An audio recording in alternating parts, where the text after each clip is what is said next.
今回は前回加工したトミックスの新製品国鉄 C55 蒸気機関車から始まりました。ピッカピカの新製品につらら切りを追加して思い切ってウェザリングしてしまった動画でした。少しやりすぎてしまったかもしれませんね。一緒に回っている機関車は何？こちらは C55 蒸気の虹型。イギリスのマラード号のような流線形をしています。世界的な流線形ブームに乗っかって日本では C53 が試作的に1両、C55 が虹型として21両流線形で完成しました。どうです？日本にもこんな蒸気がいたんですよ。結果的にはこの時代のスピードでは流線形にした効果が出なかったこと、そのくせ点検作業にいちいち流線形の車体の一部を外さなくてはできなかった面倒くささなどが理由で定着しませんでした。流線形カバーが外されて標準型に戻った虹型の中に前面の演出扉だけが斜めのまま残った釜もいたそうです。見たかったな。C55 をいじった時にご紹介すべきエピソードだったのですが、すみません。この場を借りて触れさせていただきました。今回は C55 と一緒に発売されたトミックスの宗谷本線旧型着車セットも購入したので、現役時代っぽく少しきつめにウェザリングしていきますね。加藤着車との比較もしますので、どうぞ最後までお付き合いください。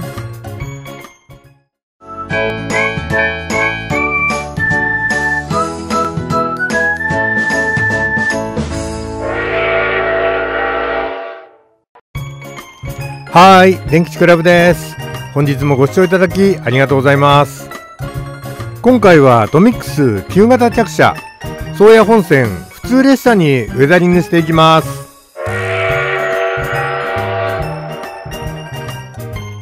前々回電吉クラブで愛用しているツールの紹介をさせていただいてから模型売り場に行くとツール類が目に入って仕方ありません。年季の入ったマットを使っていましたが、どうです？新調しましたタミヤカッティングマット A3 サイズ買ってきちゃいました。それからこんな道具も視聴者の方からいろいろアドバイスされているうちに、これ弱ピンセット付きの優れものなんです。ここで調節してこうしてこの子に持ってもらって僕がこう仕事するんです。弱ピンセットも先日100円のをお見せしましたが、タミヤの1500円くらいのを買ってきました。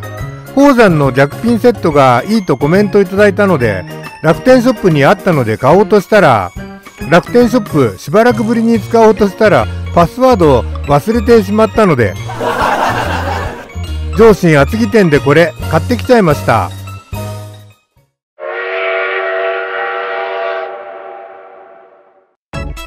トミックス品番98413国鉄宗谷本線普通列車セット、カプラー交換したりウェザリングしたりして電吉コレクションに加えていく動画にしたいと思います。もう袋から出してありましたね。これは使わないのでちょっと片付けておきましょう。トミックスの製品はユーザー取り付けパーツが多くて、この辺にこうやって入っていますのでピンセットで取り出しておきましょう。車両の方はマニ60、スハフ32、オハ660 62ですね。それからスハ32、スハフ32。北海道の着車なので寒さによるバッテリー低下を防ぐため大きな電池箱が特徴なんです。そして屋根上はピカピカ。なぜかトミックスはテカテカなんですよね。これは嫌ですよね。それとアーノルドカプラーは嫌なのでカプラー交換もして屋根上も塗り替えて、で現役時代の宗谷本線って多分客車もかなり汚れていたと思うので少しきつめに汚していきたいと思います。その前に僕ね、トミックスの箱は使用しないので、こちらに宗谷本線用の名前を付けた加藤のブックケースを用意したので、これに入れ替えたいと思います。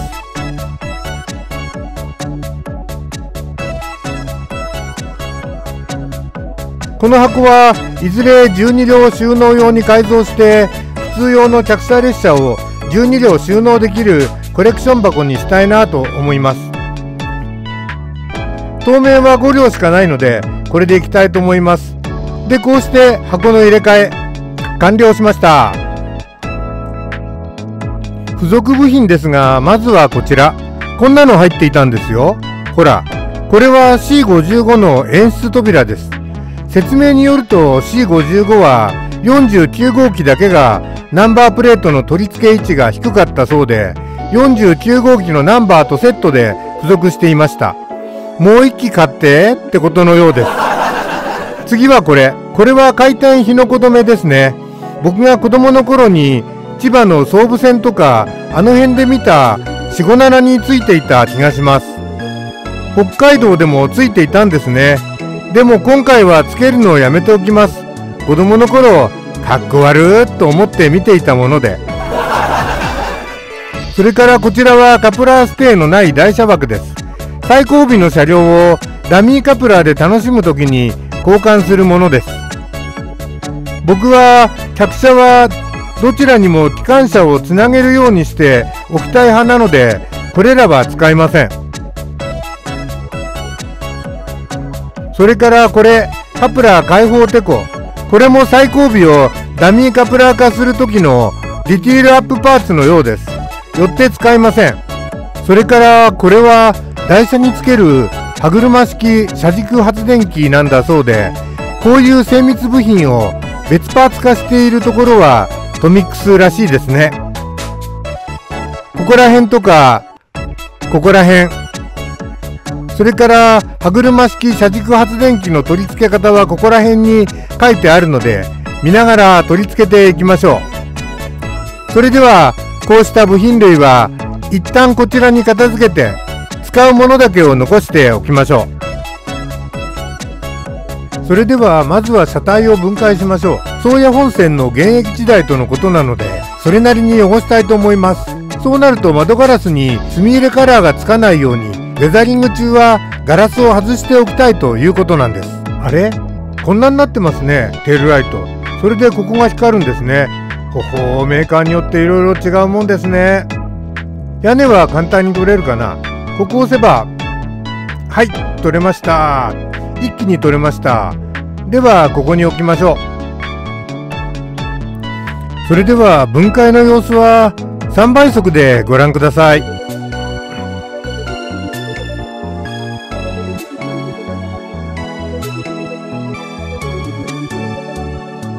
そしたら細かい部品はなくさないように、こうして部品皿を用意しておくといいですね。あ、テールレンズが危ない危ない。ちょっと車体を広げるようにするとこれ外れます。それから窓ガラス、車体をウェザリングするときに汚したくないですから外しておきます。窓ガラスはピンセットで掴むといいですね。はい、車体だけになりました。あれ、何かここについてる。おお、扉が別パーツです。これ外れるんですね。ほら、多分扉のバリエーション展開のためなんでしょうけど、すごいですね。こういうの見ちゃうと、昔の客車って扉開けたまま走ってることが多かったから、そういうのをやりたくなっちゃいますね。扉の下を削って扉を開いた状態で貼り付けるとできそうですよ。でも今回は北海道の宗谷本線なのでやりません。宗谷本線で扉開けっぱなしにしたら寒くて死んじゃいますよ。でもそんな夢が膨らむトミックスの客車、いいですね。トミックスの旧型客車、僕初めて買ったんです。昔800円くらいの時代に室内灯非対応のオハ35以来ですね、きっと。はい、驚異の扉パーツも外しました。そうしたら次はベンチレーターも外します。屋根裏から見える2本の足を押して外します。なんでこんな細い足2本なんでしょうね。ベンチレーター外すのに結構手こずってしまったので3倍速で見ていただきました。屋根上のベンチレーターもみんなこちらへ外しました。そしたら最後に床下と座席を分解します。今回は床下も艶消し黒で拭いて、その上から墨入れブラウンをジャバジャバするので、中の電子部品を守るためなんです。トミックスのテールライトユニットってこんな精巧な部品が入っているんですね。墨入れカラーをジャバジャバしたら大変なことになりました。これね、テールライトのオンオフ切り替えスイッチです。なくさないように部品皿に入れておきましょう。さっき落っこちたこの部品ですが、なんで取れるんでしょう。説明書には何も書いてありません。とりあえずなくならないようにこうしてマスキングテープで押さえて、で5号車のスハフトを書いておきましょう。今回は床板を艶消し黒で拭くことにしますから。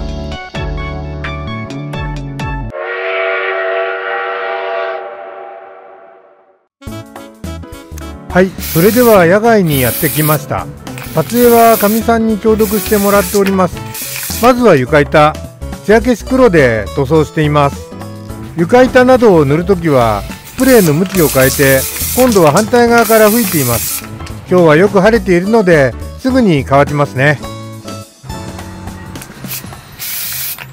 今度は屋根上の塗装です。スウェード調スプレーが最高だったのですが、廃盤になってしまったので仕方なくキャンバス調スプレーで吹いています。キャンバス調スプレーは N ゲージには粒子が粗すぎて、屋根上に砂の粒を突きつけたような感じになってしまいました。どうですか？ほら見えますか？石がこびりついたみたいなザラザラの仕上がりになってしまいました。そこで対策としては400番の紙やすりで軽くこすって石のようなごつい凸部分を落とします。そりゃスウェード調スプレーのようにはいきませんが、そこそこ平滑にできれば良いものと考えました。かなり改善できたと思います。それと屋根間を渡り板部分も上面の石を削って平滑に仕上げます。屋根の両側にありますので、両側とも平滑に仕上げます。こんな感じですかね。やってないのと比べたら、ほらかなり改善できたと思いますので、これで屋根上にも普通にカラースプレーしていこうと思います。先ほどボコボコの石を落とした後でタミヤのガンシップグレーを吹いてきました。タミヤの軍艦色にあたるカラーでしょうか。でもクレオスの軍艦色丸2よりはさらに濃いグレーです。そしてこの上からこちらのマットブラックをまばらに吹いてみようと思います。この時代の客車は蒸気に惹かれる以外の選択肢はなかったので、屋根上は限りなく黒く梅煙が積もっていったものと考えられます。どうですか？マットブラックをまばらに吹いてきました。かなり黒くっていい感じになりました。後でこの上にバシャバシャ墨入れブラウンで仕上げていきましょう。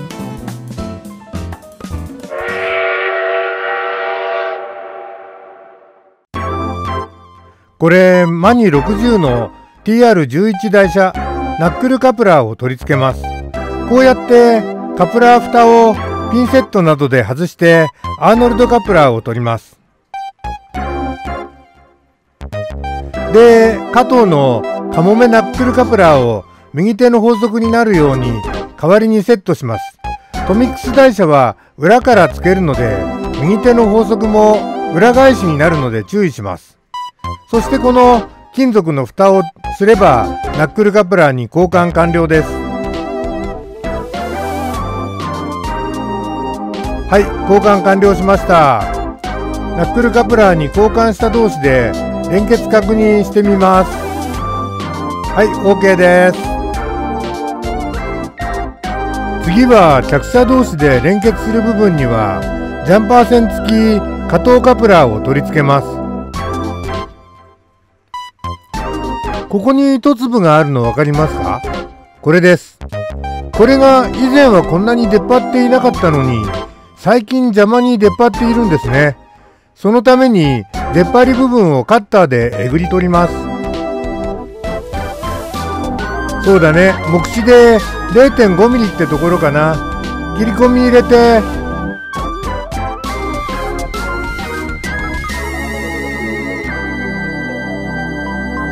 ピンセットで挟んで無理やりむしり取ります。前はこんなのなかったのに、加藤カプラがつけられないようにいたずらしたのかななんて邪推したくなりますね。ここの部分だけ細工できれば簡単に加藤カプラ N が装着できます。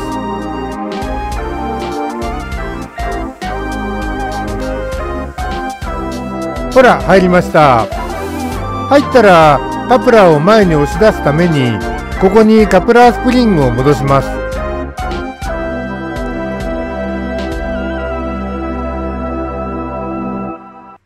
そうしたら金属蓋を閉じて出来上がりです。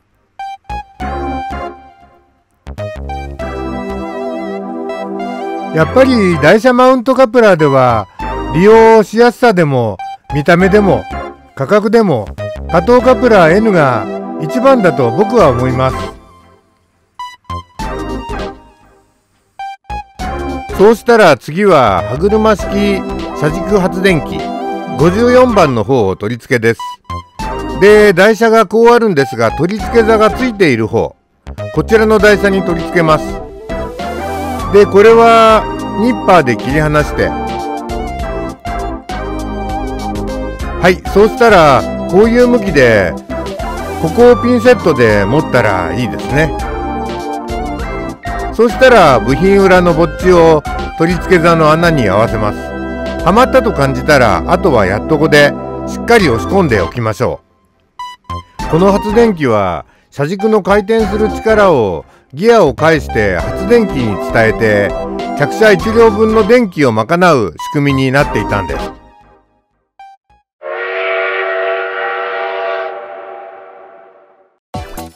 そうしたら今度はスミエレブラックを扉のモールドに流します。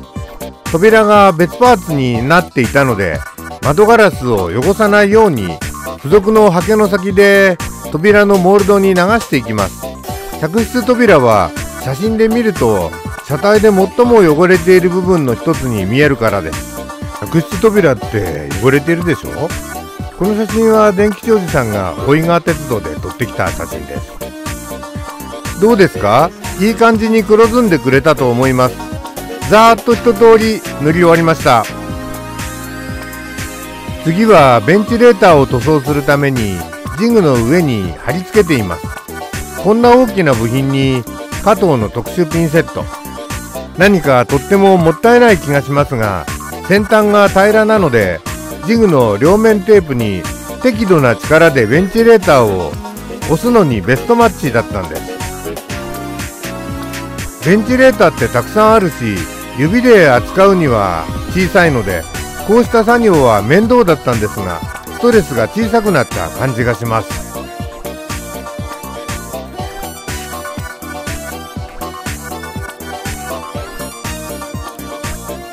このベンチレーターは結構僕好みの色なんですが、どうやらプラの成型色のままらしいので塗装することにしたんです。はい、少し濃いめに軍艦色丸2を吹いてきました。半光沢なので乾けばもう少しツヤは消えるでしょう。では乾いてから取り付けます。はい、今度は床下に墨入れブラウンを流します。線路から土ぼこりが舞い上がって付着した表現を行います。いつも床と座席、中には通電板が入った状態なので多少は慎重にやるんですが、今日はそこもばらして床下単独なのでやりたい放題です。絵の具の先に遠慮なく墨入れブラウンを含ませてびっちゃびちゃ。ストレス発散ですね。ストレスあったんかい。で、この北海道向けの大きめの電池箱には特にホコリがまといつくんでしょうから、少しきつめに汚します。こうして塗ったら茶色が重力で下側に濃く溜まって乾くように、こうして床板を下向きに置いて乾かします。こんな感じでどんどん塗っていきますが、電気商事さん何かに気づいたようです。この床下は保留にして次へ行きましょう。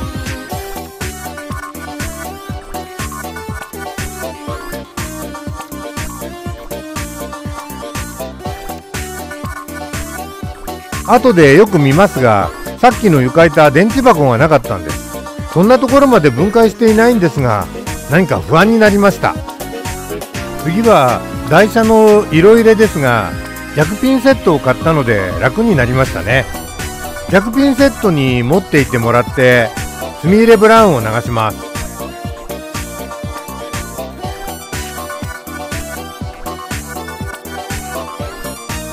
そうして塗り終わったらポンと置きます。次の台車を再び逆ピンセットにつかませて、左手は持ってるだけ。そうしてサクサクと墨入れカラーを流していきます。普通のピンセットをつかみながら持っているのと比べるとストレスが全然ありません。そんなことがストレスだったの？次はカプラーをサビ色に塗ります。こちらはエナメル系ではなくてアクリル系の塗料で調合してあります。薄めに調整してあるのでカプラーに流すように塗っていきます。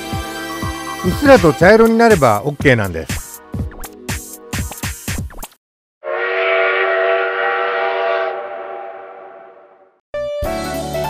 5両目のスハフの床と座席を組み立てますね。矢印の向きを合わせて電子部品をセットします。こっちです。こうですね。そして重りを真ん中にセットします。で、ここにテールライトのオンオフスイッチをこう置きます。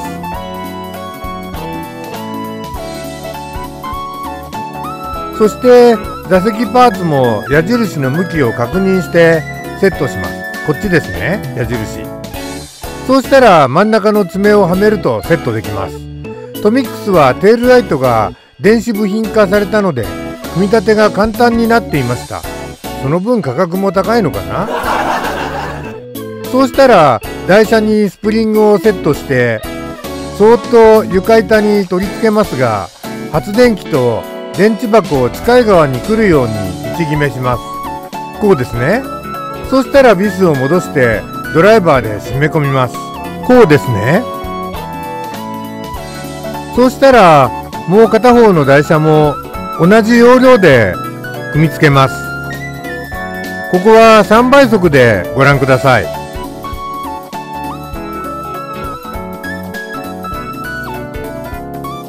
組み立てたら念のためテールライトが光るのを確認します。はい、大丈夫です。先ほどの電池箱の件ですが、あんな部品僕は外さないし、トミックスのお客様相談係に電話してみました。部屋の中の床下部品を置いたところにもありませんでしたし、塗装した時にはすでになかったことは塗料が証明しています。トミックスも気持ちよく電池箱パーツ2個郵送してくれることになりました。2週間ぐらいだそうですが、まずはほっとしましたね。続いてベンチレーターの取り付けです。黒っぽいキャンバス屋根に濃いめのグレーに塗ったベンチレーターを戻していきます。トミックスのガーランド型ベンチレーターは細い足が2本なのでちょっと取り付けにくいですが、ピンセットでこのように取り付けていきます。その勢いで屋根上の筆差しです。丸屋根の渡り板にグレーを塗りますが、ベンチレーターより若干薄い軍艦色丸1を使いました。続いてベンチレーターの通風口に墨入れブラックを筆差します。ベンチレーターの通風口の筆差しはいつもなら単品状態で行いますが、今回はちょっと横着して屋根につけてから行いました。毛管現象で屋根とベンチレーターの隙間に流れ込んでしまうため、やっぱり単品状態で塗る方が塗りやすいみたいでした。こうしたトライアンドエラーをしながらウェザリングスタイルを作っていくんです。ほら、ベンチレーター周囲の屋根に墨入れブラックが溢れています。ここはキムワイプと綿棒で丁寧に拭き取って手直ししました。手直しをしながらベンチレーターにも墨入れブラックを塗ることで、ベンチレーターだけが白っぽく目立つ状態を同時に解消しました。いよいよボディの墨入れです。基本的には車体全体に墨入れブラウンを流してキムワイプで拭き取ります。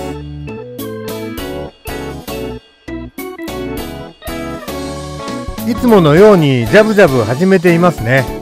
ただし荷物車マニ60の荷物扉周辺には墨入れブラックを使うところがいつもと違うところです。だいたいいつもお見せしている塗装なので、この辺りは3倍速から5倍速に切り替えますね。マニに続きスハフ、スハ、オハも車体の墨入れを進めます。イメージするのは走行することで付着する土ぼこりなんです。それでは車体に屋根を取り付けます。スハ、これだ。矢印の向きを合わせて取り付けます。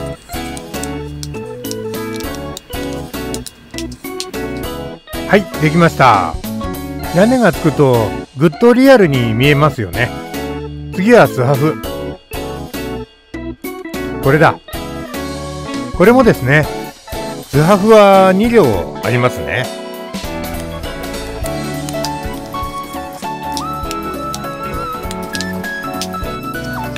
はい。続いてどんどんいきますね。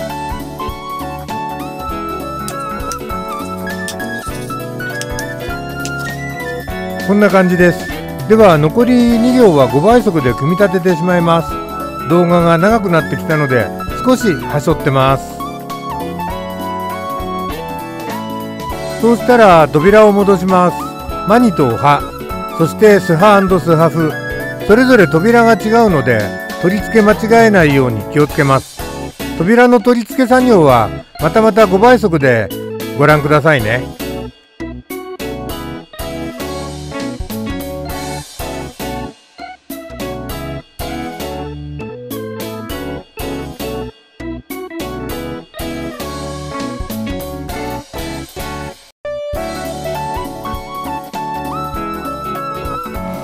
僕が動画を撮り始めてから初めての車体にエアブラシする場面の撮影です。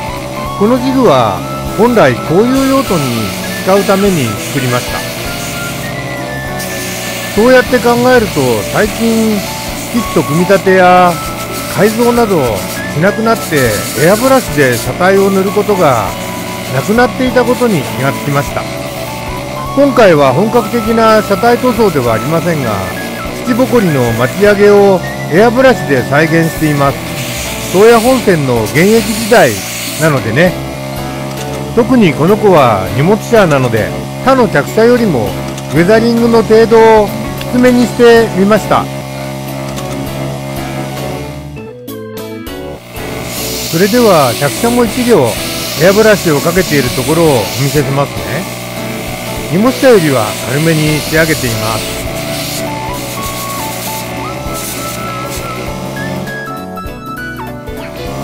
続いて屋根上にもエアブラシでウェザリングです。現役の宗谷本線の客車ということでこれでもかとばかりにエアブラシしていますね。ただし塗料の吹き出し口は少量噴霧、かなり絞っているんですよ。今車両を入れ替えたのは実は隣り合う車両同士がお互いの車体をマスキングしているのでマスキングの変更をしたってことなんです。無駄にマスキングなんかしなくても僕はこうした小さな工夫でマスキングの手間を省いています。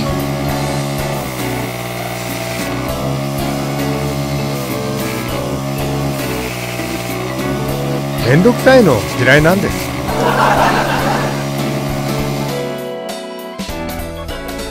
はい、それでは車体に窓ガラスやテールレンズを組み込んで最後の組み立て作業です。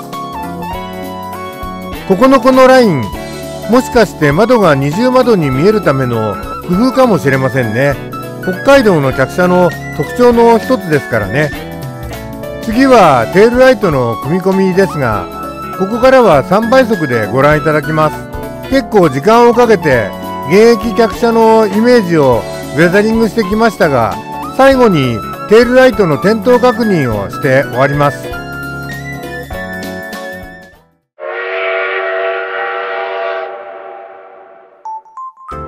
予定していたすべての加工が終了しました。こちらはマニ60、どうですか？車体の裾の方の汚れっぷりが魅力です。両側ナックルカプラーにしてあるので、どちら向きでも機関車に連結できます。スハニ32です。車掌車側のはしごが魅力ですね。それから小窓が並んだ側面もこの系列の特徴です。屋根上もいい感じです。次はオハ62、北海道型の高性ボディ改造車です。この車両は両側加藤カプラー N に交換してあります。こちらはスハ32、こちらも両側加藤カプラー N に交換してあります。屋根上の汚し方にも満足しています。最後はスハニ32、こちら側は加藤カプラー N ですが、テールライトのつく方はナックルカプラーに交換してあります。床下の汚れ、屋根上の梅煙、いい感じですね。トミックスの中型客車、電気クラブとしては初めて購入、コレクション化したんですよ。はい、加藤の中央当線普通列車セットに同じ形式の車両がいるので比べてみましょう。12両収納箱に改造してありますね。こちらにスハフ32がいます。当然北海道仕様ではありませんが、比べてみる価値はあると思います。こちらが加藤、こちらがトミックスです。どうでしょう？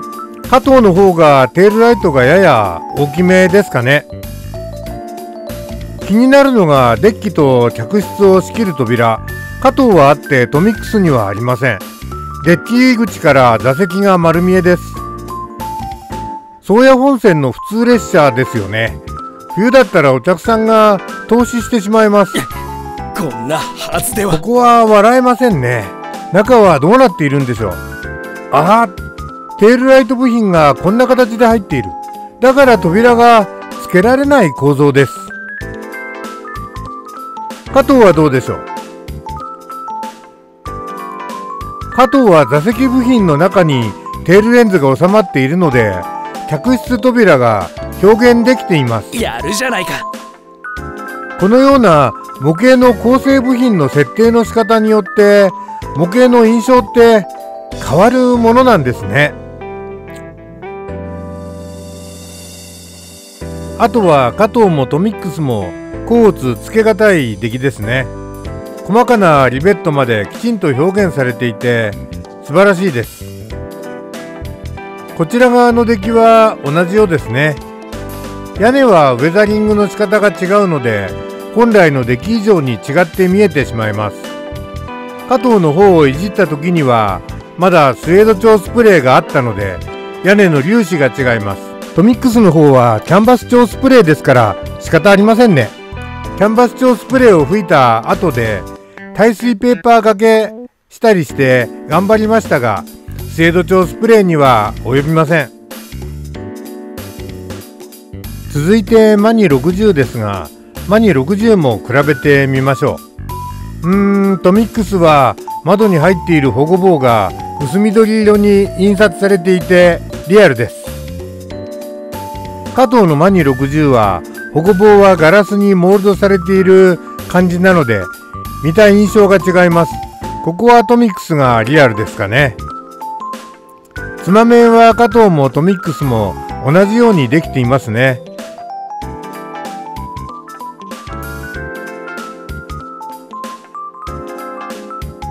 ちょっとこの辺の印象が違うのはプロトタイプの違いなんでしょうね。加藤はここに窓がありますよ。トミックスにはありません。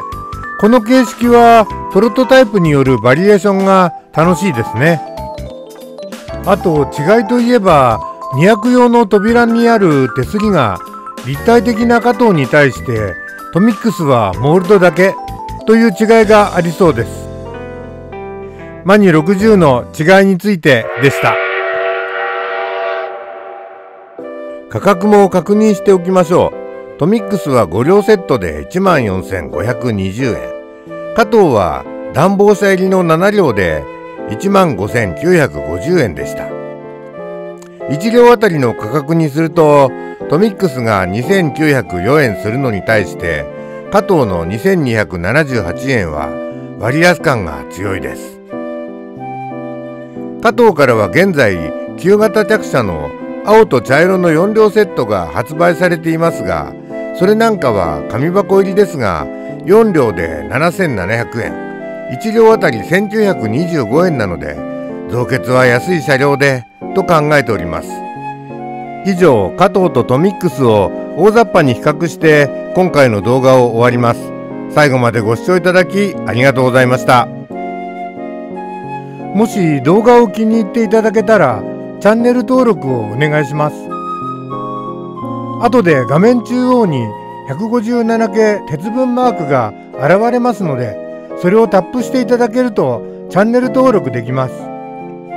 またベルマークをオンにしていただけると最新動画をご案内できます。それから動画への評価やコメントも楽しみにしてお待ちしています。鉄道や鉄道模型が大好きな皆様からのコメントは動画を作る励みにもなります。僕の知らなかった情報もたくさんいただけてとても助かっています。それでは次の動画でまたお目にかかりましょう。